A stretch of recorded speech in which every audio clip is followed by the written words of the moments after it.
டில் leaves, அதாவது சோம்பு கீரைங்க. இதில் நிறைய ஹெல்த் பெனிஃபிட்ஸ் இருக்குது. ஹெல்த் பெனிஃபிட்ஸ்க்காக மட்டும் இல்லைங்க, இதோட டேஸ்ட்டே நம்மளுக்கு திரும்ப திரும்ப சாப்பிட சொல்லும். அந்த அளவுக்கு டேஸ்ட்டாக இருக்கும்.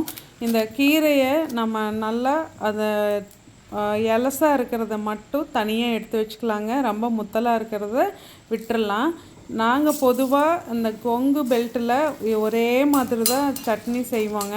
கொஞ்சமாக எண்ணெயில் கடலைப்பருப்பு, உளுந்தம்பருப்பு, அதுக்கப்புறம் ஒரு கொஞ்சமாக அந்த கொத்தமல்லி விதை சேர்த்துக்கலாம். சேர்த்தாமல் வேணாலும் விட்டுறலாம். வரமிளகாய், இது எல்லாத்தையும் வறுத்து தனியாக எடுத்து வச்சுட்டு, அதுக்கப்புறம் நம்ம இந்த சோம்பு கீரையை பொடியாக கட் பண்ணி வச்சுருக்கிறதையும் போட்டு நல்லா வதக்கிட்டு, கடைசியாக தேங்காய் பூவையும் போட்டு நல்லா வறுத்து எடுத்துட்டு நம்ம ஆற வச்சு உப்பும், அதுக்கப்புறம் புளி சட்னிக்கு எப்போவுமே ஊற வச்சு சேர்த்தனோன்னா தான் அவ்வளோ டேஸ்ட்டாக இருக்குங்க.